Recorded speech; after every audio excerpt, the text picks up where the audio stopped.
Student काफी दिनों से मेरे पास कमेंट आ रहा था, यहाँ पे स्टूडेंट बोल रहे थे सर हमारा पहला पेपर क्या है, हिंदी का है, 24 फरवरी को क्या है हमारा पेपर, और हम लोग नहीं चाहते कि हिंदी का पहला पेपर हमारा खराब हो, हम लोग चाहते हैं भाई हिंदी में हमें पूरा का पूरा नंबर मिले। तो सर कोई ऐसा वीडियो लेके आइए जिसमें सभी इंपॉर्टेंट प्रश्न हो जाए, हमें और किसी वीडियो को देखने की आवश्यकता न पड़े। तो स्टूडेंट आप लोग के भारी डिमांड पे यहाँ पे देख सकते हैं मैं हिंदी के सभी इंपॉर्टेंट प्रश्न आपके सामने लेके आ चुका हूं। यहाँ पे देख सकते हैं इस वीडियो में क्या करूंगा, हिंदी के 100 सबसे महत्वपूर्ण प्रश्न आपको कराने वाला हूं। और यहाँ पे बता दूं कि अगर आप भी 24 फरवरी 2025 को हिंदी का पेपर देने वाले हैं तो इस वीडियो को बिल्कुल ध्यान से देखिए। आपको बता दूं कि आप उत्तर प्रदेश के किसी भी जिले से बिलोंग करते हैं और 24 फरवरी का हिंदी का कोई भी सेट आपके सामने आ जाता है तो ये जो 100 प्रश्न आपको कराने वाला हूं इससे बाहर कोई भी प्रश्न आपको देखने के लिए नहीं मिलेगा। यहाँ पे बता दूं कि इसमें 100 में सबसे महत्वपूर्ण प्रश्न कराने वाला हूं। यहाँ पे बता दूं 50 में क्या करूंगा, हिंदी गद्य और पद्य के इतिहास पे कराऊंगा और 50 प्रश्न आपको व्याकरण का कराऊंगा। मात्र 100 प्रश्न देख लीजिए, यहाँ पे इससे बाहर कोई भी प्रश्न आपके सामने नहीं आएगा। यहाँ पे बता दूं कि पिछले 5 सालों में जितने भी इंपॉर्टेंट प्रश्न पूछे गए यहाँ पे आपको मैं कराऊंगा।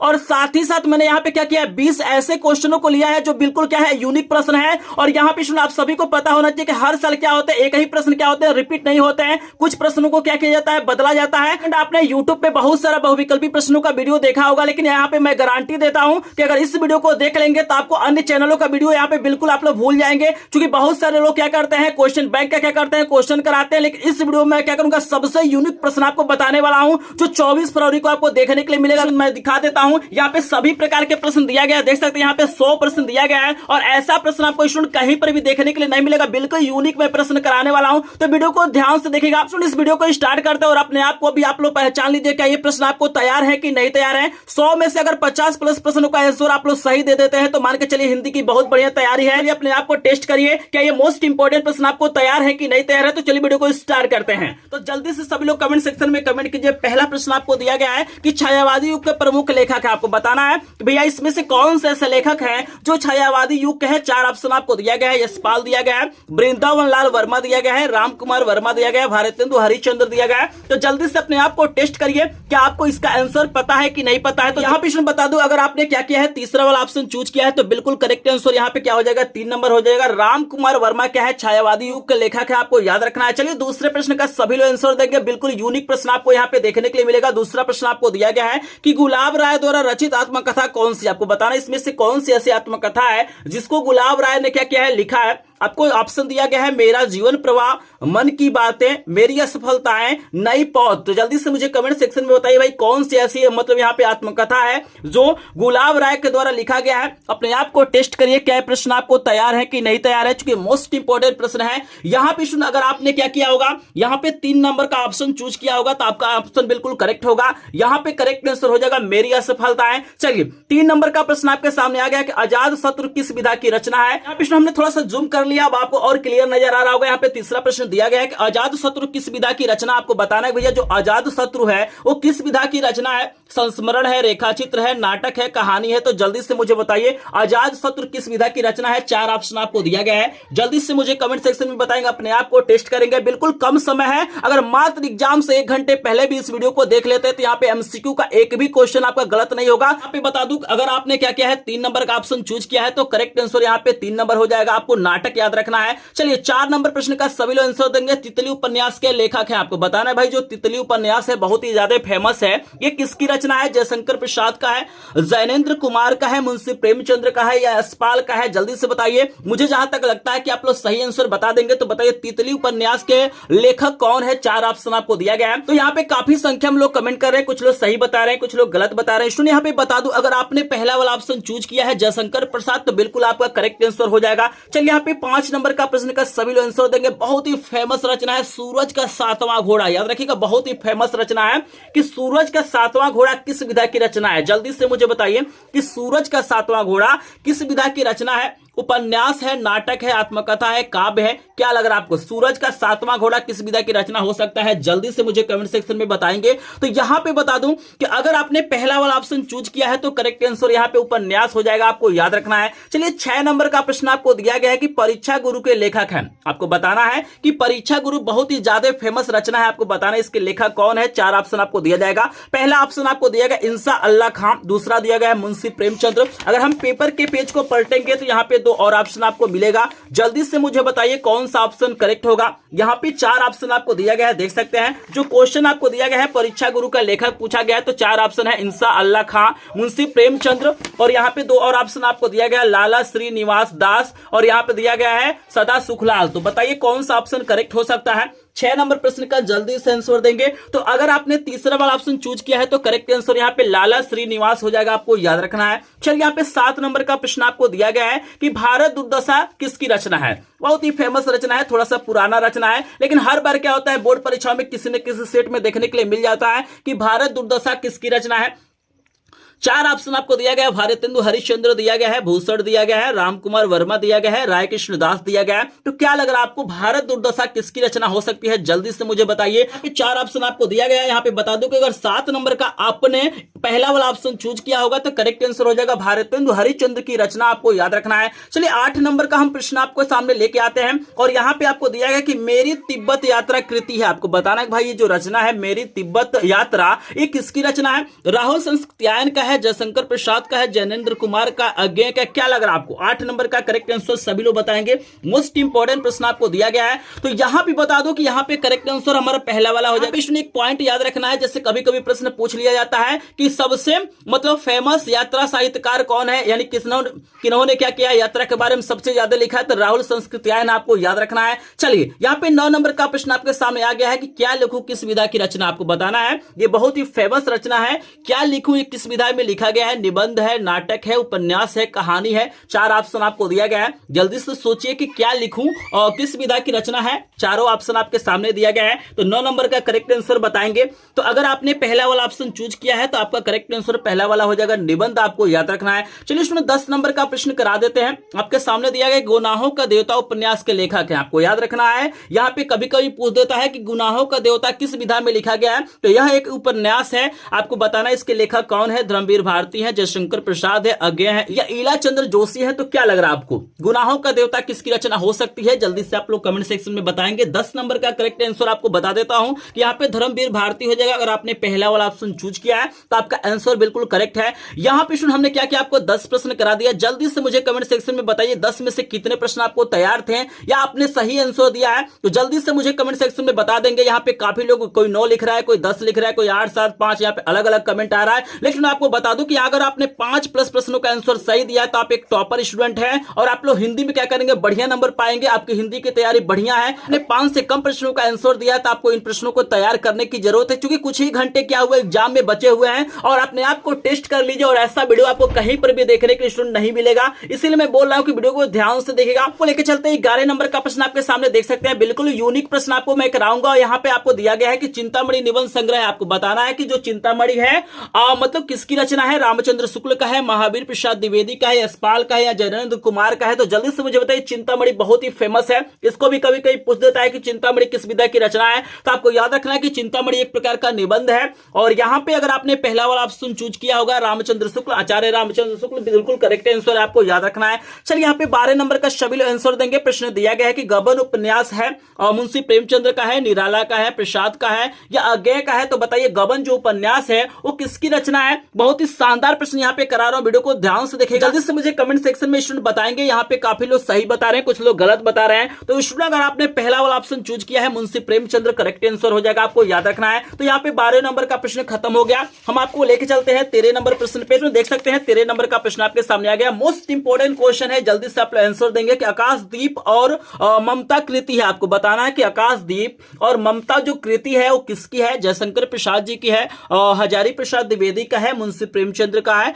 या दिनकर का है। क्या लग रहा है आपको। 4 ऑप्शन आपको दिया गया है, क्या लग रहा है कि आकाशदीप और ममता किसकी कृति हो सकता है। तो यहाँ पे स्टूडेंट अगर आपने पहला वाला ऑप्शन चूज किया होगा तो ए वाला करेक्ट आंसर हो जाएगा, जयशंकर प्रसाद, आपको याद रखना है। चलिए यहाँ पे 14 नंबर का भी प्रश्न आप लोग देख पा रहे हैं, इजिली आपको दिखाई दे रहा होगा। प्रश्न दिया गया है कि आंधी और प्रतिध्वनि किस विधा की रचना है। आपको बताना है कि जो मोस्ट फेमस रचनाएं हैं और आंधी और प्रतिध्वनि एक किस विधा की रचना है, कहानी है, उपन्यास है, निबंध है, या काव्य है। क्या आपको लग रहा है, जल्दी से मुझे कमेंट सेक्शन में बताएंगे। 14 का सभी लोग आंसर बताएंगे। तो यहाँ पे आपको आपको याद रखना है कि आंधी और प्रतिध्वनि एक प्रकार की कहानियां हैं, तो यहाँ पे करेक्ट आंसर तीसरा वाला हो जाएगा। मैंने निबंध पे टिक कर दिया, लेकिन ये वाला करेक्ट नहीं है। हमारा करेक्ट आंसर क्या हो जाएगा, कहानी होगा। आपको याद रखना है आंधी और प्रतिध्वनि क्या है, कहानी है। आई होप आपको समझ में आ रहा होगा। चलिए 15 नंबर का प्रश्न आपको दिया गया है कि सागर की लहरों पर डॉक्टर भगवत शरण उपाध्याय द्वारा रचित किस विधा की रचना है। आपको बताना है कि सागर की लहरों पर एक किस विधा की रचना है, और निबंध है, यात्रावृत्त है, आलोचना है, संस्मरण है।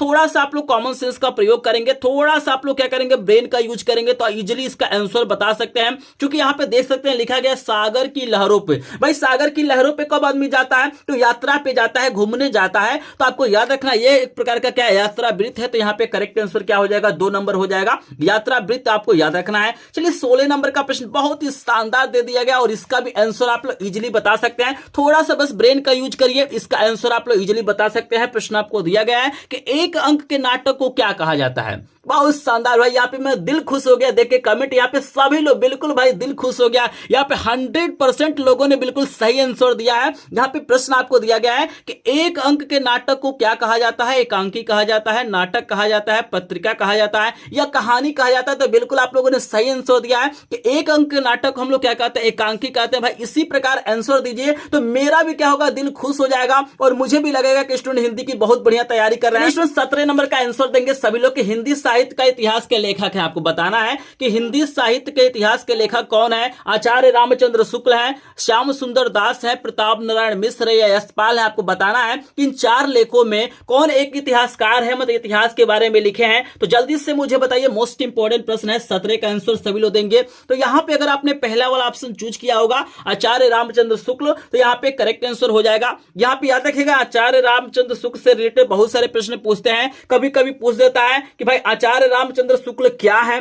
आपको याद रखना है कि आचार्य रामचंद्र शुक्ल क्या है, सबसे बड़े फेमस क्या है, निबंधकार हैं।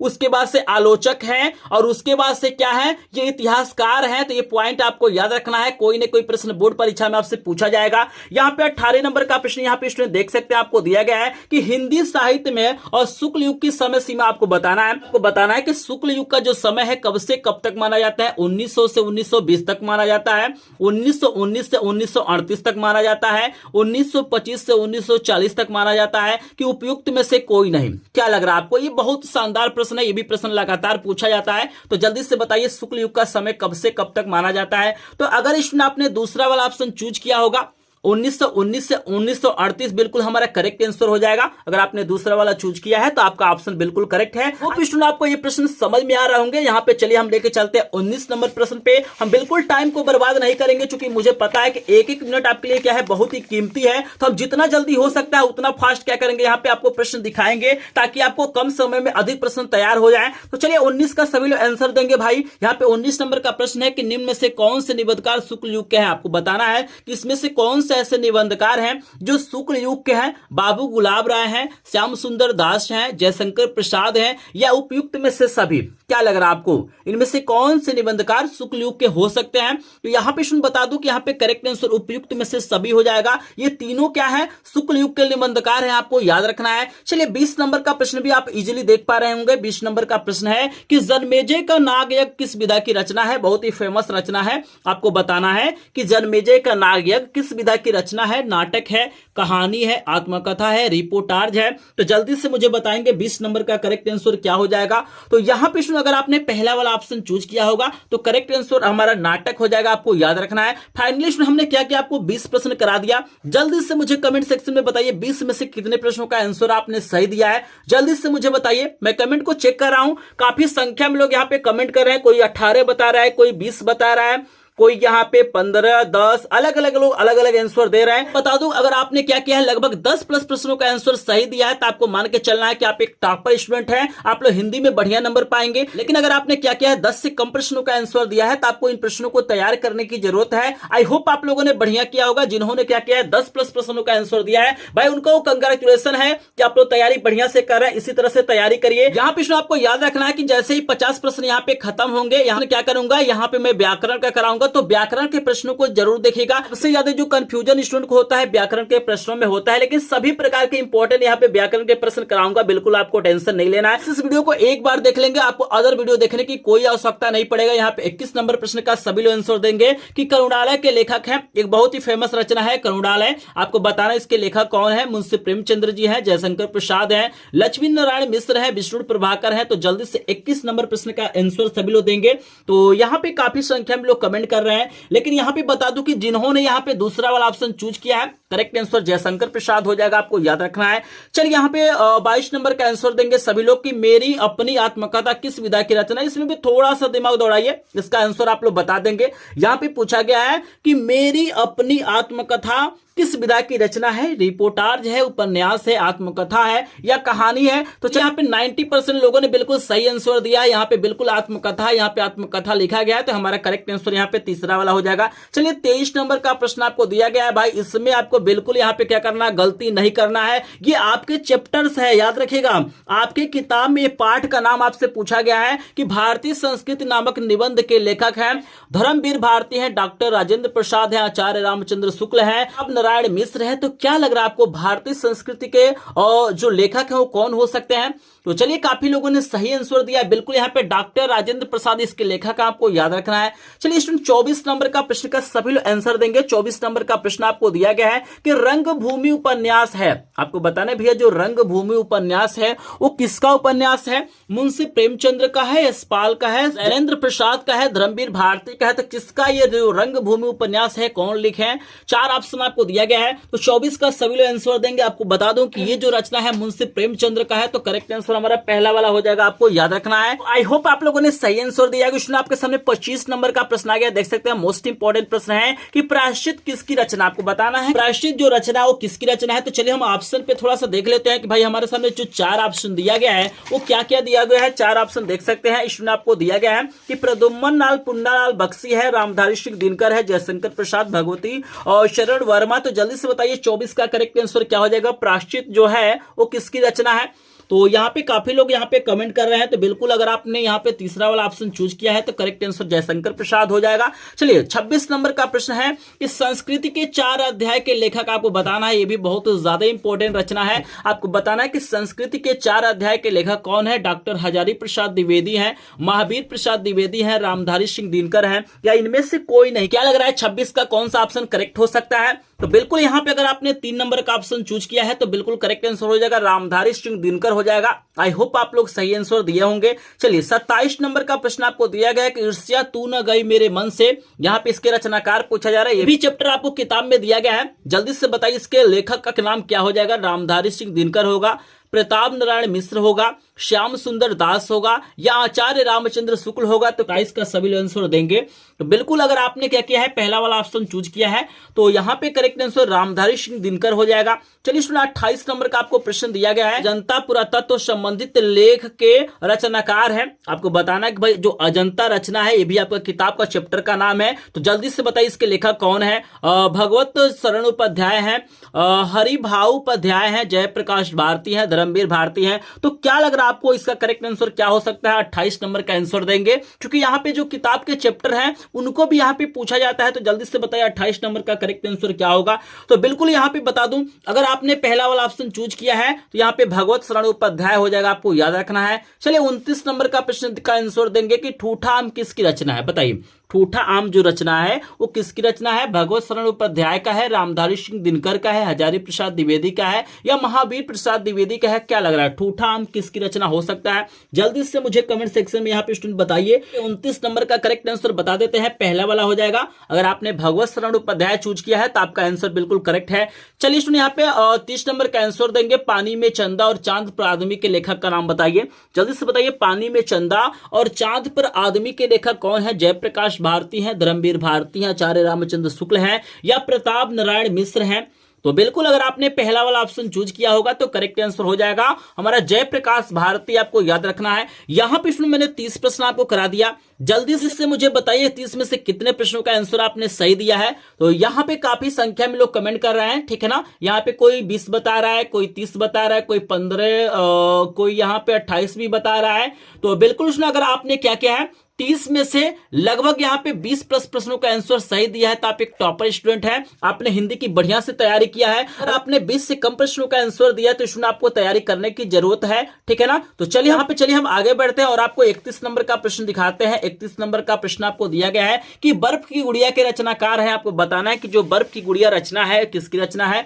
प्रद्युम्न लाल पुन्नालाल बख्शी की है, जयप्रकाश भारती की है। अगर हम पेपर के पेज को पलटे तो यहाँ पे इसमें दो और ऑप्शन आपको नजर आएगा, रामधारी सिंह दिनकर नजर आएगा और आचार्य रामचंद्र शुक्ला आएगा। तो जल्दी से यहाँ पे आप लोग बताइए बर्फ की गुड़िया किसकी रचना है।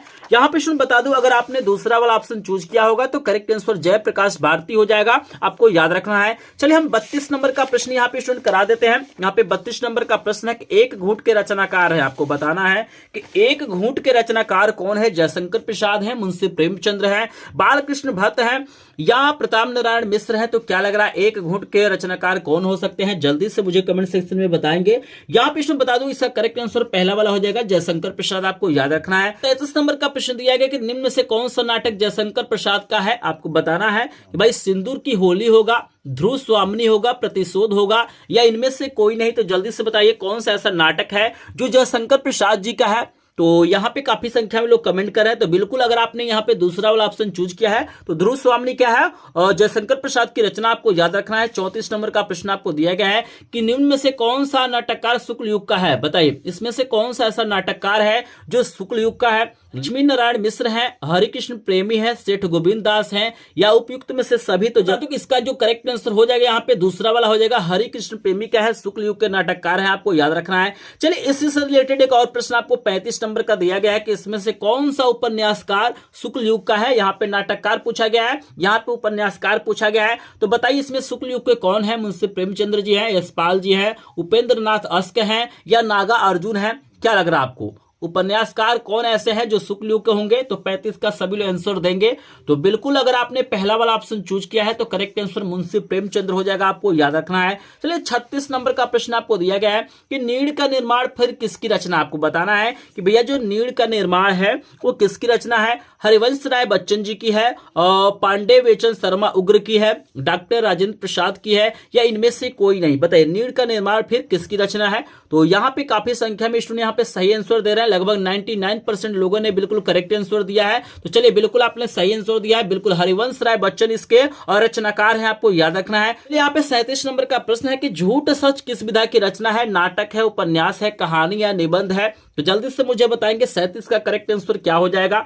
तो यहाँ पे काफी संख्या में लोग स्टूडेंट कमेंट कर रहे हैं, तो बिल्कुल यहाँ पे बता दूं कि 37 नंबर का जो प्रश्न है इसका करेक्ट आंसर हमारा दूसरा वाला हो जाएगा, उपन्यास, आपको याद रखना है। तो चलिए हम लेके चलते हैं, आपको 40 नंबर का प्रश्न कराते हैं। हम कोशिश करते हैं कि कम समय में आपको अधिक से अधिक क्वेश्चन करा दें, इसलिए मैं थोड़ा सा फास्ट बता रहा हूं ताकि यहाँ पे आपका समय बच जाए, क्योंकि एक एक मिनट आपके लिए क्या है इंपॉर्टेंट है, इस चीज को मैं समझ रहा हूं। 38 नंबर का प्रश्न है कि भूले बिसरे चित्र के रचनाकार कौन है। भगवती चरण वर्मा जी है, यशपाल जी है, मुंशी प्रेमचंद्र जी है, जयशंकर प्रसाद है। तो जल्दी से बताइए जो रचना है भूले बिसरे चित्र, इसके लेखक कौन हो सकते हैं। 4 ऑप्शन आपको दिया गया है। तो यहाँ पे इसमें बता दूं अगर आपने पहला वाला ऑप्शन चूज किया है तो करेक्ट आंसर भगवती चरण वर्मा हो जाएगा। आई होप आप लोगों ने सही आंसर दिया होगा। चलिए 39 नंबर का प्रश्न आपके सामने आ गया, अपनी खबर किस विधा की रचना है। आपको बताना है कि भैया अपनी जो खबर है वो किस विधा की रचना है। नाटक है, कहानी है, आत्मकथा है या उपन्यास है। क्या लग रहा है आपको कौन सा ऑप्शन करेक्ट हो सकता है। तो अगर यहाँ पे इसमें बता दूं कि यह एक प्रकार का आत्मकथा है तो करेक्ट आंसर तीसरा वाला हो जाएगा।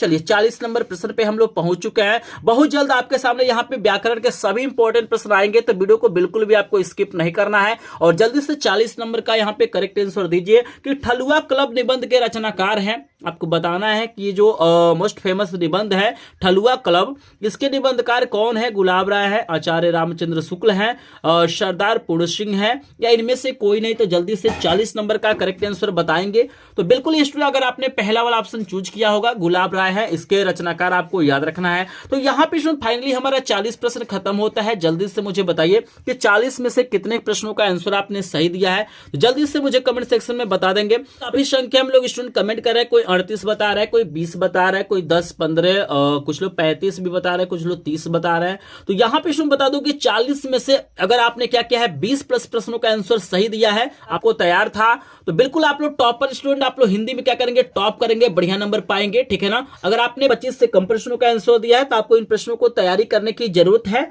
आई होप आप लोगों ने सही आंसर दिया होगा। तो यहाँ पे स्टूडेंट मैंने आपको 40 प्रश्न करा दिया, लेकिन यहाँ पे मैं देख पा रहा हूँ कि इस वीडियो पर अभी तक 40 लाइक कंप्लीट नहीं हुआ है। स्टूडेंट 40 लाइक कंप्लीट नहीं हुआ है, तो मैं एक बार बोल रहा हूँ, अभी तक मैंने आपको एक भी बार नहीं बोला है कि इस वीडियो को लाइक करिए। तो जल्दी से जो भी स्टूडेंट इस वीडियो को लाइक नहीं किए होंगे प्लीज वीडियो को लाइक कर देंगे। चैनल पे पहली बार आए होंगे तो चैनल को सब्सक्राइब जरूर करेंगे, क्योंकि इस चैनल पे आपको डेली कोई ना कोई इंपॉर्टेंट वीडियो डाला जाता है बोर्ड परीक्षा 2025 के लिए। तो जो भी अच्छे स्टूडेंट होंगे, जो अपने टीचर का रिस्पेक्ट करते होंगे, वो इस वीडियो को लाइक कर दिए होंगे। चलिए यहाँ पर हम आगे चलते हैं। 41 नंबर का प्रश्न है कि रानी केतकी की कहानी के रचनाकार, आपको बताना है कि रानी केतकी की कहानी किसकी रचना है। इंशाअल्लाह खां का है, मुंशी सदा सुखलाल का है, लल्लू लाल का है, या इनमें से कोई नहीं। तो 41 नंबर का सभी लोग आंसर देंगे। यहाँ पे बिल्कुल अगर आपने पहला वाला ऑप्शन चूज किया होगा, इंशाअल्लाह खां इसके और लेखक है, आपको याद रखना है, पहला वाला ऑप्शन बिल्कुल करेक्ट है। 42 नंबर का क्वेश्चन है कि निम्नलिखित में से कौन प्रसिद्ध आलोचक है। आपको बताना है कि भैया इसमें कौन प्रसिद्ध आलोचक है। मुंशी प्रेमचंद्र जी है, महादेवी वर्मा है,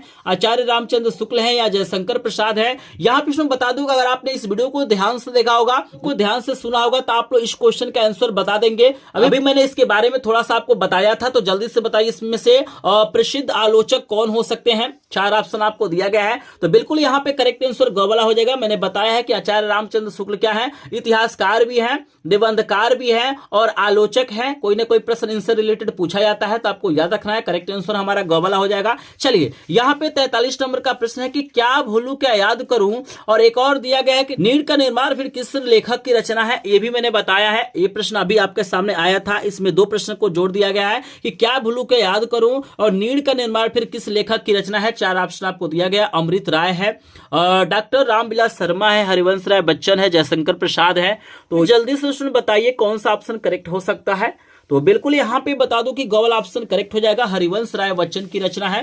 तो चलिए फाइनली हम लेके चलते हैं आपको 44 नंबर के क्वेश्चन पे। और यहाँ पे 44 नंबर का क्वेश्चन उसने आपको दिया गया है, देख सकते हैं कि निम्न में से छायावादी युग के लेखक है। आपको बताना है इसमें से कौन से ऐसे लेखक है जिनका संबंध छायावाद से है। तो बताइए, पद्म सिंह शर्मा है, प्रभाकर है, शांत त्रिपाठी निराला है, अमृत राय है। तो क्या लग रहा है 44 का करेक्ट आंसर क्या हो सकता है। तो बिल्कुल अगर आपने सी वाला ऑप्शन चूज किया होगा तो करेक्ट आंसर सी वाला हो जाएगा। चलिए 45 नंबर का क्वेश्चन है कि प्रिय प्रवास किस युग की रचना है। बहुत ही फेमस रचना, आपको याद रखना है। तो जल्दी से मुझे बताइए प्रिय प्रवास किस युग की रचना है। द्विवेदी युग का है, भारतेंदु युग का है, प्रगतिवादी युग का है, छायावादी युग का है। तो 45 का सभी लोग करेक्ट आंसर देंगे। आपको बता दो कि ये जो रचना है हरिऔध की है, आपको याद रखना है। और कभी कभी ऐसे ही पूछता है कि प्रिय प्रवास किसकी रचना है, ठीक है ना। चलिए बिल्कुल अगर आपने क्या किया है, पहला वाला ऑप्शन चूज किया है, द्विवेदी युग की रचना, आपको याद रखना है। चलिए 46 नंबर का प्रश्न है कि चिंतामणि किस विधा की रचना है। बहुत ही फेमस रचना, आपको बताना है कि चिंतामणि जो रचना है ये आचार्य रामचंद्र शुक्ल की रचना है। तो बताना ये किस विधा में लिखी गई है, निबंध है, कविता है, नाटक है, कहानी है। तो क्या लग रहा है 46 का करेक्ट आंसर क्या हो सकता है, चिंतामणि किस विधा की रचना है। जल्दी से मुझे कमेंट सेक्शन में बताएंगे। तो अगर आपने 46 का करेक्ट आंसर ए वाला दिया है तो निबंध हो जाएगा, आपको याद रखना है। चलिए 47 नंबर का प्रश्न है कि गबन किसकी रचना है। आपको बताना है कि गबन जो रचना है वो किसकी रचना है। मुंशी प्रेमचंद्र का है, जयशंकर प्रसाद का है, निराला का है, या हरिकृष्ण प्रेमी का है। तो जल्दी से बताएंगे। तो बिल्कुल अगर आपने ए वाला ऑप्शन चूज किया है तो करेक्ट आंसर ए वाला हो जाएगा, मुंशी प्रेमचंद्र, आपको याद रखना है। चलिए 48 नंबर का प्रश्न आपके सामने आ गया है कि मधुशाला किसकी रचना है। चलिए मधुबाला, मधुशाला, जल्दी से बताइए किसकी रचना है। रामधारी सिंह दिनकर का है, हरिऔध का है, हरिवंश राय बच्चन का है, या सुमित्रा नंदन पंत का है। जल्दी से मुझे बताएंगे करेक्ट आंसर क्या होगा। 4 ऑप्शन आपके सामने है। तो यहां पे बिल्कुल अगर 48 नंबर का आपने करेक्ट आंसर सी वाला चुना होगा, हरिवंश राय बच्चन इसके रचनाकार, आपको याद रखना है। चलिए बताइए 49 नंबर का प्रश्न आपको दिया गया कि भारत भारती किसकी रचना है। 4 ऑप्शन आपको दिया गया है। सियाराम शरण गुप्त है, मैथिली शरण गुप्त है, जयशंकर प्रसाद है, या महादेवी वर्मा है। तो बताइए भारत भारती किसकी रचना है। 49 नंबर का आंसर देंगे। तो बिल्कुल अगर आपने बी वाला ऑप्शन चूज किया है तो करेक्ट आंसर मैथिली शरण गुप्त हो जाएगा, आपको याद रखना है। आपको लेके चलते हैं 50 नंबर का प्रश्न आपके सामने दिया गया है कि आधुनिक काल कब से कब तक माना जाता है। याद रखना है कि जो युगों के बारे में आपसे पूछा जाता है, सन पूछ लिया जाता है। तो आधुनिक काल का समय आप लोग बताइए। इसमें भी थोड़ा सा अगर आप लोग ब्रेन का यूज करेंगे ना, थोड़ा सा ब्रेन का यूज करेंगे तो आसानी से आप लोग बता देंगे कि आधुनिक काल का समय कब से कब तक माना जाता है। तो यहाँ पे आपको बता दो कि यहाँ पे याद रखना है कि इस समय जो काल चल रहा है ना वो आधुनिक काल है। तो यहाँ पे सोचिए समझिए, थोड़ा सा दिमाग दौड़ाइए, कौन सा ऑप्शन करेक्ट हो जाएगा। 4 ऑप्शन आपको दिया गया है। सन 1843 से अब तक, 1643 से 1843 तक, 1918 से 1936 तक, 1936 से 1943 तक। तो बिल्कुल अगर आपने ए वाला ऑप्शन चूज किया है तो करेक्ट आंसर यहाँ पे ए वाला हो जाएगा, क्योंकि आधुनिक काल का मतलब अभी भी जो काल चला वो आधुनिक काल है। तो 1843 से अब तक का जो समय है वही आधुनिक काल है, आपको याद रखना है। 51 नंबर का प्रश्न आपको दिया गया, देख सकते हैं कि मतीराम किस युग के कवि हैं। बताइए कि मतीराम किस युग के कवि हैं, आधुनिक काल के हैं, आदिकाल के हैं, भक्ति काल के हैं, रीति काल के हैं। तो यहाँ पे 4 ऑप्शन आपको दिया गया है, जल्दी से मुझे बताएंगे कौन सा करेक्ट ऑप्शन होगा। तो आपको याद रखना है कि भैया मतीराम क्या है और यहाँ पे क्या है, रीतिकाल के कवि है। तो डी वाला ऑप्शन बिल्कुल करेक्ट हो जाएगा, आपको याद रखना है। चलिए आपके सामने व्याकरण के प्रश्न आ गए हैं। यहाँ पे व्याकरण के मोस्ट इंपोर्टेंट प्रश्नों का आंसर सभी लोग देने के लिए रेडी रहिए। यहाँ पे प्रश्न दिया गया कि हास्य रस का स्थायी भाव है, आपको बताना है भैया जो हास्य रस है उसका स्थायी भाव क्या होता है। शोक होता है, रति होता है, हास होता है, निर्वेद होता है। तो यहाँ पे याद रखना कि हास्य रस का स्थायी भाव हास होता है, करेक्ट आंसर सी वाला हो जाएगा। 53 नंबर का सभी लोग आंसर देंगे कि सोहत ओढ़े पीठ पर श्याम सलोने गात, मालो नीलमणि शैल पर आतप प्रयोग प्रकाश। यहाँ पे आपको अलंकार बताना है। 4 ऑप्शन आपको दिया गया है, उपमा अलंकार है, उत्प्रेक्षा अलंकार है, रूपक अलंकार है, श्लेष अलंकार है। तो क्या लग रहा है आपको कौन सा ऑप्शन करेक्ट हो सकता है। तो बिल्कुल यहाँ पे देखिएगा आपको एक शब्द मिलेगा मनु मानो, यहाँ पे लिखा गया है मनो मानो। तो जहां पर क्या होता है मानो शब्द आ जाता है, ठीक है ना, वहां पे क्या होता है उत्प्रेक्षा अलंकार होता है। तो 53 का करेक्ट आंसर यहाँ पे क्या हो जाएगा, उत्प्रेक्षा हो जाएगा, आपको याद रखना है। चलिए 54 का सभी लोग आंसर देंगे कि रोला छंद में कितने चरण होते हैं। ज्यादा इंपॉर्टेंट आपको प्रश्न करा रहा हूँ, वेरी वेरी इंपॉर्टेंट प्रश्न करा रहा हूँ ग्रामर के, व्याकरण के। तो इस वीडियो को बिल्कुल भी आपको स्किप नहीं करना है। जल्दी से मुझे बताएंगे कि 54 का करेक्ट आंसर क्या हो जाएगा कि रोला छंद में कुल कितने चरण होते हैं। 3 चरण होते हैं, 2 चरण होते हैं, 4 चरण होते हैं या 5 होते हैं। तो इसमें आपको याद रखना है कि रोला जो छंद होता है उसमें 4 चरण होता है, आपको याद रखना है। चलिए 55 नंबर का प्रश्न आपको दिया गया है कि आकर्षक शब्द में किस उपसर्ग का प्रयोग किया गया है। जल्दी से मुझे बताइए जो आपके सामने शब्द आकर्षण है इसमें कौन सा उपसर्ग लगा है, और वी है, अक है, मान है या आ है। तो अगर आपने डी वाला ऑप्शन चूज किया होगा तो करेक्ट आंसर यहाँ पे क्या हो जाएगा, डी वाला हो जाएगा। ऑप्शन आपको मैं दिखा रहा हूँ 2, 6, 5, 3। तो बताइए रचना के आधार पे वाक्य के कितने भेद होते हैं। तो बता दो कि यहाँ पे जो करेक्ट आंसर हो जाएगा डी वाला हो जाएगा, और जो रचना के आधार पे वाक्य होता है 3 प्रकार का होता है। चलिए 58 नंबर का प्रश्न आपको दिया गया है कि पीताम्बर में कौन सा समास है। जल्दी से बताइए पीताम्बर शब्द में कौन सा समास होगा। कर्मधारय है, द्वंद्व है, बहुब्रीहि है, तत्पुरुष है। तो क्या लग रहा है पीताम्बर में कौन सा समास हो सकता है। तो यहाँ पे काफी संख्या में लोग यहाँ पे सही भी कमेंट कर रहे हैं, कुछ लोग गलत कमेंट कर रहे हैं। तो बिल्कुल बता दो कि पीताम्बर में आपका जो यहाँ पे हो जाएगा, यहाँ पे बहुब्रीहि समास हो जाएगा। सी वाला ऑप्शन बिल्कुल करेक्ट हो जाएगा। यहाँ पे 59 नंबर का क्वेश्चन है कि आंसू का तत्सम रूप आपको बताना है। बोर्ड परीक्षा में तत्सम रूप भी पूछा जाता है। तो बताइए आंसू का तत्सम रूप क्या हो सकता है। अश्रु है, अंशु है, रोना है या आंख है। 4 ऑप्शन आपको दिया गया है।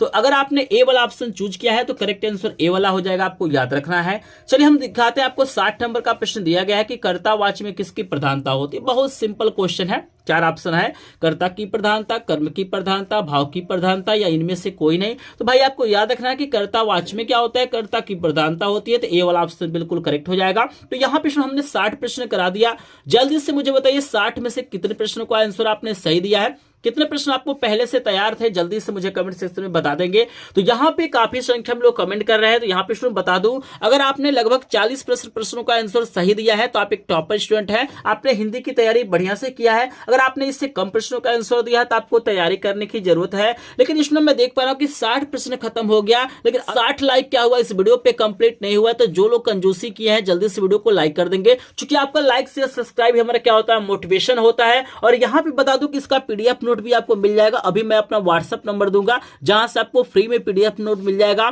और मेरे पास क्या है, सभी विषयों का क्या है 7 सेट वायरल मॉडल पेपर है। आप प्लस क्या है सभी विषयों के 100+ एमसीक्यू का मेरे पास क्या है पीडीएफ है और वीडियो है। अगर आपने क्या किया है सभी विषयों को वायरल पेपर को नहीं देखा है और सभी विषयों के 100+ प्रश्नों का क्या क्या है वीडियो नहीं देखा है, तो सारे वीडियो का लिंक आपको डिस्क्रिप्शन में मिल जाएगा, वहां से देख लीजिएगा। और पीडीएफ नोट के लिए हमारे ग्रुप को भी ज्वाइन कर लेंगे। अगर आपको स्पेशल पीडीएफ नोट चाहिए तो हमारे चैनल को ज्वाइन कर लीजिएगा। को लेके चलते हैं नेक्स्ट प्रश्न पे। आपको दिया गया 61 नंबर का प्रश्न दिया गया है कि ताभ्य शब्द में वचन और विभक्ति आपको बताना है। यहाँ पे 4 ऑप्शन दिया गया है। षष्ठी विभक्ति एक वचन है, सप्तमी विभक्ति द्विवचन है, षष्ठी विभक्ति बहुवचन है, चतुर्थी विभक्ति बहुवचन है। तो बताइए ताभ्य जो शब्द है इसका वचन और विभक्ति बताइए कौन सा ऑप्शन करेक्ट हो सकता है। 61 नंबर का सभी लोग करेक्ट आंसर बताएंगे। तो यहाँ पे करेक्ट आंसर डी वाला हो जाएगा, चतुर्थी विभक्ति बहुवचन हो जाएगा, आपको याद रखना है। चलिए 62 नंबर का प्रश्न आपको दिया गया है। यहाँ पे सर्वनाम बताना है, इसमें से कौन सा ऐसा शब्द है जो सर्वनाम है, मनुष्य है, बचपन है, वह है, या इनमें से कोई नहीं। तो यहाँ पे बता दूं सी वाला ऑप्शन बिल्कुल करेक्ट है। वह क्या है आपका सर्वनाम है, प्रोनाउन है, आपको याद रखना है। चलिए पेपर के पेज को पलटते हैं। बहुत ही शानदार वाक्य आपके सामने लिखा हुआ है, देख सकते हैं आपके सामने वाक्य लिखा हुआ है कि हाथी जैसी देह, गेंडे जैसी चाल, तरबूज जैसी खोपड़ी, खरबूज जैसे गाल। इन पंक्तियों में बताना है कौन सा रस हो सकता है। तो अगर आप इस सेंटेंस को पढ़ेंगे तो आपके अंदर कुछ ना कुछ फीलिंग आएगा, कुछ ना कुछ आपके अंदर ये मतलब भाव उत्पन्न करेगा। तो यहाँ पे क्या होता है, हंसी का भाव आ रहा है, तो यहाँ पे हास रस होगा, करेक्ट आंसर खवला हो जाएगा। चलिए 64 नंबर का प्रश्न है कि बिदने के वासी, उदासी, तपोवर्तिधारी, महाबुरी नारी, दुखारे। उपयुक्त पंक्ति में रस आपको बताना है, करुण होगा, हास्य होगा, श्रृंगार होगा या वीर होगा, क्या लग रहा है 64 का करेक्ट आंसर क्या हो सकता है। आप इसमें बता दो कि यहाँ पे 64 का जो करेक्ट आंसर हो जाएगा हास्य रस हो जाएगा, यहाँ पर भी हास्य रस है, आपको याद रखना है। चलिए 65 नंबर का प्रश्न है कि पीपर, पात्र, सरिस, मंडोला में अलंकार बताना है, रूपक है, उपमा है, उत्प्रेक्षा या अनुप्रास है, क्या लग रहा है आपको, जल्दी से मुझे कमेंट सेक्शन में बताएंगे। तो यहाँ पे बिल्कुल काफी संख्या में लोग कमेंट कर रहे हैं, तो बिल्कुल यहाँ पे इसमें बता दो कि 65 का करेक्ट आंसर उपमा हो जाएगा, यहाँ पे उपमा अलंकार है, तो खवल ऑप्शन बिल्कुल करेक्ट है। चलिए 66 नंबर का प्रश्न है कि चरण, कमल, बंदो, हरि, राई में अलंकार आपको बताना है, उपमा है, उत्प्रेक्षा है, रूपक है, यमक है, तो क्या लग रहा है आपको, चरण, कमल, बंदो, हरि, राई में कौन सा अलंकार हो सकता है। तो बता दो कि 66 का जो करेक्ट आंसर हो जाएगा रूपक हो जाएगा यहाँ पे, और रूपक अलंकार है, आपको याद रखना है। चलिए आपको लेकर चलते हैं 67 नंबर का प्रश्न है कि 67 नंबर का प्रश्न है कि पायो जी मैंने राम रतन धन पायो, पंक्ति में अलंकार बताना है, उपमा, उत्प्रेक्षा है, रूपक है या यमक है, क्या लग रहा है आपको, करेक्ट आंसर जल्दी से बताएंगे। 67 नंबर का करेक्ट आंसर रूपक हो जाएगा, यहाँ पर भी रूपक अलंकार है, गौवल ऑप्शन बिल्कुल करेक्ट है। चलिए आपको लेकर चलते हैं 68 नंबर का प्रश्न है कि जहां पे उपमेय उपमान की संभावना होती है वहां पे कौन सा अलंकार होता है, रूपक होता है, उपमा होता है, या दो और ऑप्शन आपको दिया गया है, उत्प्रेक्षा दिया गया और अनुप्रास दिया गया है। तो जल्दी से बताइए कौन सा ऑप्शन करेक्ट हो जाएगा।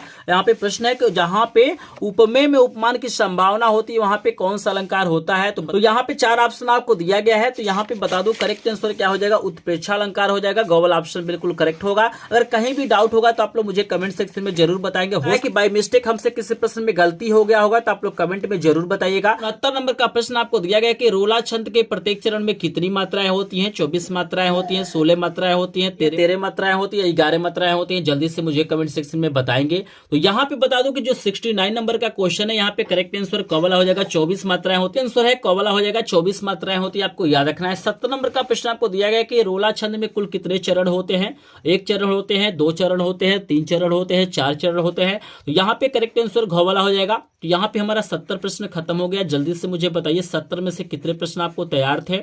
तो अगर आपको यहाँ पे लगभग 50 प्लस प्रश्न तैयार थे, आपको पहले से पता थे, तो आप एक टॉपर स्टूडेंट है। हिंदी में इससे कम प्रश्नों का आंसर दिया होगा तो आपको तैयारी करने की जरूरत है। चलिए यहाँ पे 70 प्रश्न खत्म हो गया। जल्दी से वीडियो को लाइक कर देंगे, क्योंकि इस वीडियो का टारगेट हमारा रहेगा मात्र 100 लाइक। 100 प्रश्न है, 100 लाइक आपको क्या करना है, कंप्लीट करना है। अभी तक इस वीडियो पे 70 लाइक कंप्लीट नहीं हुआ, तो जो लोग वीडियो को लाइक नहीं किए होंगे प्लीज लाइक कर देंगे, क्योंकि आपका लाइक से सब्सक्राइब हमारा क्या होता है, मोटिवेशन होता है। 71 नंबर का प्रश्न आपको दिया गया है कि सोठा के पहले चरण में कितनी मात्राएं होती है। आपको बताना है कि जो सोठा छंद होता है उसके पहले चरण में कितनी मात्राएं होती हैं, 12 मात्राएं होती हैं, 16 मात्राएं होती हैं, 13 मात्राएं होती हैं, या 11 मात्राएं होती हैं। जल्दी से मुझे कमेंट सेक्शन में बताएंगे। यहां पे बता दूं कि 71 नंबर का जो प्रश्न है बहुत ही ज्यादा इंपॉर्टेंट है, और इसका करेक्ट आंसर हमारा घोवाला हो जाएगा। अगर आपने घोवाला ऑप्शन चूज किया है 11 मात्राएं, तो करेक्ट आंसर हमारा 11 हो जाएगा। चलिए 72 नंबर का प्रश्न आपको दिया गया कि दोहा छंद का ठीक उल्टा कौन सा छंद होता है, चौपाई होता है, रोला होता है, सोठा होता है, या ब्रेवे होता है। तो जल्दी से आंसर देंगे कि दोहा का उल्टा क्या होता है। तो अगर आपने गवला ऑप्शन चूज किया होगा तो करेक्ट आंसर गवला हो जाएगा, सोठा आपको याद रखना है। 73 नंबर का प्रश्न आपको दिया गया कि रचना के आधार पर वाक्य के कितने भेद होते हैं, और 1 होते हैं, 2 होते हैं, 3 होते हैं, 4 होते हैं। तो क्या लग रहा है, रचना के आधार पर वाक्य के कितने भेद होते हैं। तो 4 ऑप्शन आपको दिया गया है। आपको बता दूं कि रचना के आधार पर यहाँ पे वाक्य का प्रकार पूछा गया है। यहाँ पे 3 प्रकार के वाक्य होते हैं, आपको याद रखना है। 74 नंबर का प्रश्न है कि अर्थ के आधार पर वाक्य के कितने भेद होते हैं। आपको बताना है, ये रचना के आधार पर था, यहाँ पे अर्थ के आधार पर वाक्य के भेद पूछा जा रहा है। 2, 4, 5, 8। तो जल्दी से बताइए अर्थ के आधार पे वाक्य के कितने भेद होते हैं, तो यहाँ पे याद रखना कि अर्थ के आधार पे 8 भेद होते हैं। करेक्ट आंसर घ वाला हो जाएगा, आपको याद रखना है। चलिए हम लेके चलते हैं, आपको 75 नंबर का प्रश्न आपके सामने दिया गया है। वाक्य के कितने तत्व होते हैं, 2, 3, 4, 8, तो जल्दी से बताइए वाक्य के कितने तत्व होते हैं। 75 नंबर का आंसर सभी लोग देंगे। तो यहाँ पे बता दो करेक्ट आंसर हमारा क्या हो जाएगा, यहाँ पे क वाला हो जाएगा। स्क्रीन पे आप लोग देख सकते हैं 2 तत्व होते हैं। चलिए 76 नंबर का प्रश्न है कि वॉच कितने प्रकार होते हैं, 2 होते हैं, 3 होते हैं, 4 होते हैं, 8 होते हैं। तो आपको बता दो कि वॉच 3 प्रकार का होता है, आपको याद रखना है। करेक्ट आंसर ख वाला हो जाएगा। 77 नंबर का प्रश्न है कि तुमसे सोया नहीं जा सकता, वाक्य में आपको वाच्य बताना है, कौन सा वाच्य होगा, कर्तावाच, कर्मवाच, भाववाच, इनमें से कोई नहीं। तो यहाँ पे देखिए भाव के बारे में बताया जा रहा है कि उससे सोया नहीं जा सकता है, तो यहाँ पे गौल ऑप्शन बिल्कुल करेक्ट हो जाएगा। 78 नंबर का प्रश्न है कि महात्मा बुद्ध ने विश्व को शांति का संदेश दिया, इस वाक्य में आपको वाच्य बताना है। बिल्कुल इसी प्रकार का प्रश्न आपसे पूछा जाता है। तो 4 ऑप्शन आपको दिया गया है, कर्तावाच, कर्मवाच, भाववाच। तो भाई महात्मा बुद्ध क्या है, कर्ता है। अगर कर्ता हमारा पहले होता है तो वहां पे कर्तावाच होता है, कर्म पहले रहता है तो कर्मवाच होता है। तो करेक्ट आंसर यहाँ पे क वाला हो जाएगा। 79 नंबर का क्वेश्चन है कि पुस्तक पढ़ी गई, वाक्य में वाच्य बताना है। तो यहाँ पे देखिए पुस्तक पढ़ी गई, पढ़ने वाला कोई और है, ये हमारा कर्म है, तो यहाँ पे कर्मवाच हो जाएगा, आपको याद रखना है। चलिए 80 नंबर का आंसर देंगे, विकारी पद नहीं है, गाय, सभा, प्रतिदिन या रमेश, इसमें से कौन सा ऐसा पद है जो विकारी नहीं है। 4 ऑप्शन आपको दिया गया है, जल्दी से बताएंगे। तो बिल्कुल अगर आपने क्या किया है, गौवल ऑप्शन चूज किया है, तो करेक्ट आंसर प्रतिदिन हो जाएगा। जल्दी से बताइए 80 में से कितने प्रश्नों का आंसर आपने सही दिया है, जल्दी से मुझे बता दीजिए। तो बिल्कुल अगर आपने 80 में से लगभग 60 प्लस प्रश्नों का आंसर सही दिया तो आप एक टॉपर स्टूडेंट है, आपकी हिंदी की तैयारी बढ़िया हुई है। अगर आपने इससे कम दिया है तो आपको तैयारी करने की जरूरत है। जल्दी से सब लोग वीडियो को लाइक कर देंगे। हम लेके चलते हैं आपको 81 नंबर का प्रश्न आपको दिखा देते हैं। यहाँ पे देख सकते हैं 81 नंबर का प्रश्न है कि निम्न में से अविकारी शब्द है, बताइए इसमें से कौन सा ऐसा शब्द है जो अविकारी है। इंद्र है, गाय है, यथासंभव है, आप है। तो बिल्कुल यहाँ पे करेक्ट आंसर ग वाला हो जाएगा। यथासंभव क्या है, अविकारी शब्द है। चलिए यहाँ पे 82 नंबर का प्रश्न है कि सर्वनाम आपको बताना है, तो यहाँ पे वह हो जाएगा। 83 नंबर का प्रश्न है कि अपव्यय में आपको उपसर्ग बताना है। 4 ऑप्शन आपको दिया गया है, तो यहाँ पे बता दूं करेक्ट आंसर हमारा क्या हो जाएगा, ग वाला हो जाएगा, अप हो जाएगा। चलिए 84 नंबर का प्रश्न बहुत ही ज्यादा इंपॉर्टेंट दे दिया गया है कि पर्यावरण शब्द में उपसर्ग बताना है। ऑप्शन आपको दिया गया है, यहाँ पे पर्यावरण में परि उपसर्ग का प्रयोग किया गया है। ग वाला ऑप्शन बिल्कुल करेक्ट होगा। अगर आपने ग वाला ऑप्शन चूज किया है तो करेक्ट आंसर ग वाला हो जाएगा। 85 नंबर का प्रश्न है कि आगमन शब्द में आपको उपसर्ग बताना है। 4 ऑप्शन आपको दिया गया है, तो आगमन में क्या हमारा आ उपसर्ग हो जाएगा, करेक्ट आंसर क वाला हो जाएगा। चलिए 86 नंबर का प्रश्न है कि निर्दय में आप बताइए उपसर्ग। बहुत शानदार प्रश्न है और ऐसे प्रश्न बोर्ड परीक्षाओं में पूछे जाते हैं। निर्दय शब्द में उपसर्ग बताना है, तो करेक्ट आंसर ग वाला हो जाएगा, नीर हो जाएगा, आपको याद रखना है। चलिए 87 नंबर का क्वेश्चन है कि वेद पुराण में समास है, बताइए वेद पुराण जो शब्द है इसमें कौन सा समास होगा, द्वंद्व होगा, द्विगु होगा, पुरुष होगा या बहुव्रीहि होगा। तो बताइए वेद पुराण में कौन सा समास हो सकता है। तो 87 नंबर का क्वेश्चन का आंसर देंगे, करेक्ट आंसर द्वंद्व समास हो जाएगा, ग वाला ऑप्शन करेक्ट होगा। चलिए 88 नंबर का प्रश्न है पंचवटी में समास आपको बताना है। द्विगु होगा, तत्पुरुष होगा, द्वंद्व होगा, बहुव्रीहि होगा। तो पंचवटी में जल्दी से सभी लोग कमेंट सेक्शन में बताएंगे, 88 का आंसर देंगे। तो बिल्कुल अगर आपने क्या किया है, कवल ऑप्शन चूज किया है, तो करेक्ट आंसर कवला हो जाएगा, द्विगु समास आपको याद रखना है। 89 नंबर का क्वेश्चन है कि नील कमल में समास आपको बताना है। 4 ऑप्शन आपको दिया गया है, द्विगु है, कर्मधारय है, द्वंद्व है, बहुव्रीहि है। तो बताइए नील कमल में कौन सा समास हो सकता है। 4 ऑप्शन आपको दिया गया है। तो यहाँ पे बता दूं अगर आपने क्या किया है, कर्मधारय चूज किया है, तो खवल ऑप्शन बिल्कुल करेक्ट है। चलिए 90 नंबर का प्रश्न है कि नीलकंठ में समास आपको बताना है। द्विगु है, कर्मधारय है, द्वंद्व है, बहुव्रीहि है। तो जल्दी से बताइए यहाँ पे नीलकंठ शब्द में कौन सा समास होगा। 4 ऑप्शन आपको दिया गया है। तो यहाँ पे बता दूं कि यहाँ पे कर्मधारय होगा, खवल ऑप्शन करेक्ट हो जाएगा। चलिए 91 नंबर का प्रश्न आपको दिया गया है। यहाँ पे अभी मैं नहीं पूछ रहा हूँ कि कितने प्रश्नों का आपने आंसर सही दिया है, मैं 100 प्रश्न करा दूंगा तब आपसे पूछूंगा कि कितने प्रश्नों का आपने आंसर सही दिया है। तो यहाँ पे 91 नंबर का प्रश्न है कि बादल का पर्यायवाची शब्द नहीं है, बताइए इसमें से कौन सा ऐसा शब्द है जो बादल का पर्यायवाची नहीं है। नीरद है, अम्बुद है, जलद है या जलज है। तो बताइए कौन सा शब्द यहाँ पे बादल का पर्यायवाची नहीं है। तो बिल्कुल अगर आपने घवल ऑप्शन चूज किया है तो करेक्ट आंसर घवला हो जाएगा। इसका जो अर्थ होता है कमल होता है, आपको याद रखना है। तो चलिए 92 नंबर का प्रश्न है कि खेत का तत्सम रूप क्या होगा। 4 ऑप्शन आपको दिया गया है, भूमि है, जमीन है, क्षेत्र है, पृथ्वी है। तो क्या लग रहा है, खेत का तत्सम रूप आपको बताना है। तो यहाँ पे अगर आपने ग वाला ऑप्शन चूज किया होगा तो करेक्ट आंसर ग वाला हो जाएगा। चलिए 93 नंबर का प्रश्न है कि निम्न में से गंगा का प्रवाची नहीं है, भागीरथी नहीं है, कालिंदी नहीं है, ठीक है ना। और यहाँ पे दो और ऑप्शन आपको दिखा देते हैं, सुरसरिता है और देव नदी है। तो बताइए गंगा का प्रवाची क्या नहीं होगा। तो अगर आपने खवल ऑप्शन चूज किया है तो करेक्ट आंसर खवल हो जाएगा। कालिंदी यमुना का प्रवाची आपको याद रखना है। चलिए 94 नंबर का प्रश्न आपको दिया गया है कि वायु, समीर, बेयार किसका प्रवाची है। सूर्य का, तारों का, हवा का, बादल का। तो बताइए वायु किसको बोलते हैं, हवा को कहते हैं। तो करेक्ट आंसर ग वाला है। 95 नंबर के प्रश्न है कि युष्मद सर्वनाम शब्द का तृतीय एक वचन का रूप क्या होगा। बताइए 4 ऑप्शन आपको दिया गया है। तो 95 का सभी लोग आंसर देंगे तो बिल्कुल यहाँ पे हमारा करेक्ट आंसर ख वाला हो जाएगा। चलिए आपको 96 नंबर का बताना है कि युष्मद शब्द की सप्तमी विभक्त एक वचन का रूप क्या होगा। 4 ऑप्शन आपको दिया गया है। तो 96 का आंसर बता देते हैं आपको, यहाँ पे करेक्ट आंसर ग वाला हो जाएगा। और ताव्य शब्द का वचन विभक्ति आपको बताना है, करेक्ट आंसर घ वाला हो जाएगा। चतुर्थी विभक्ति एक वचन। चलिए यहाँ पे 98 नंबर का प्रश्न आपको दिया गया कि तस्मै शब्द में विभक्ति वचन बताना है। 4 ऑप्शन आपको नजर आएगा, 3 ऑप्शन यहाँ पे दिया गया है और जो 3 ऑप्शन आपको इस पे दिया गया, इनमें से कोई नहीं। तो बताइए कौन सा ऑप्शन करेक्ट होगा। तस्मै शब्द का विभक्ति वचन बताइए सभी लोग। तो 98 नंबर का करेक्ट आंसर यहाँ पे आपका हो जाएगा, यहाँ पे याद रखिएगा पहला वाला चतुर्थी विभक्ति एक वचन आपको याद रखना है। चलिए हम पेज को पलटते हैं और आपको लेके चलते हैं 99 नंबर का प्रश्न दिखा देते हैं। बहुत शानदार प्रश्न आपको दिया गया है। प्रश्न है कि गोदान उपन्यास के लेखक कौन है। यशपाल है, मुंशी प्रेमचंद्र है, मोहन राकेश है, धर्मवीर भारती है। तो जल्दी से बताइए गोदान किसकी रचना है। तो यहाँ पे बता दो कि ये मुंशी प्रेमचंद्र की रचना है। करेक्ट आंसर हमारा बी वाला हो जाएगा। यहाँ पे 100 नंबर का प्रश्न दिया गया है कि जयशंकर प्रसाद का नाटक नहीं है। 4 ऑप्शन दिया गया है। वेरी वेरी इंपॉर्टेंट प्रश्न है बोर्ड परीक्षा 2025 के लिए। 24 फरवरी का सबसे ज्यादा इंपॉर्टेंट क्वेश्चन है। आपको बताना है कि जयशंकर प्रसाद का नाटक नहीं है। ध्रुव स्वामी, चंद्रगुप्त, लहरों के राजहंस, स्कंद गुप्त। तो यहाँ पे अगर आपने क्या किया है, वीडियो को ध्यान से देखा है, अगर आपने पूरा शुरू से लेकर लास्ट तक का वीडियो देखा है तो आप लोग कमेंट सेक्शन में मुझे जरूर बताइएगा कि 100 नंबर का जो क्वेश्चन है इसका करेक्ट आंसर क्या होगा। यही आपका होमवर्क है और मैं जरूर देखूंगा कि यहाँ पे सबसे पहले कमेंट कौन कर रहा है। जो सबसे पहले कमेंट करेगा उसके कमेंट को हम पिन भी करेंगे। और जो लोग अभी तक वीडियो को लाइक नहीं किए होंगे प्लीज वीडियो को लाइक कर देंगे।